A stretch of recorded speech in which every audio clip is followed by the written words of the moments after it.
Hello guys, আজকে আমরা দেখব কিভাবে আপনার উইন্ডোজ অপারেটিং সিস্টেমটি আরও বহুগুণে ফাস্ট করতে পারবেন। তো এটি উইন্ডোজ 10 এর জন্য প্রযোজ্য। তো আমরা এখানে সার্চে গিয়ে অ্যাডভান্সড টাইপ করব। অ্যাডভান্সড টাইপ করার পর হলো এখানে ভিউ অ্যাডভান্স সিস্টেম সেটিংস। তো এটি ওপেন করব। ওপেন করে তারপর আমরা এখানে সেটিংস আইকনটিতে ক্লিক করব। তো সেটিংস আইকনটিতে ক্লিক করে তারপর আমরা অ্যাডজাস্ট ফর বেস্ট পারফরমেন্স, তো এটি সিলেক্ট করব। তো সিলেক্ট করার পর হলো আপনারা এখানে কয়েকটি জিনিস আপনাদের প্রয়োজন মতো ইনেবল করে নেবেন। আপনারা যদি টাস্কবারের অ্যানিমেশনটি চান যে নিচের, এটি হলো এরকম স্মুথলি ওঠানামা করবে।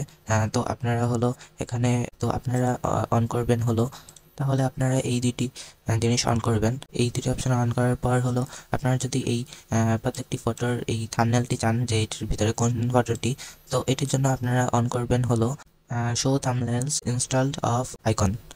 তো এটি অন করার পর অ্যাপ্লাই করার পর হলো আপনারা দেখবেন প্রত্যেকটি ছবির এখানে আপনারা ভিতর থেকে বাইরে থেকে দেখতে পাচ্ছেন যে ভিতরে কোন ছবিটি আছে, আর এবং টাস্কবারের এই অ্যানিমেশনটিও এসে পড়েছে। তো এই তিনটে অপশন আপনারা অন রাখলে আপনাদের উইন্ডোজটি আরও অনেক প্রফেশনালও দেখতে লাগবে। তো তারপর হলো ওকে করে তারপর হলো সব ওকে করে দিবেন। তো এখন আপনার উইন্ডোজ অপারেটিং সিস্টেমটি আরও অনেক ফাস্ট হয়ে যাবে। তো আপনারা সবাই এই ভিডিওটি ভালো লাগলে লাইক করে দেবেন এবং চ্যানেলটিতে নতুন হলে সাবস্ক্রাইব করে দেবেন। তো সবাই ভালো থাকবেন, সুস্থ থাকবেন।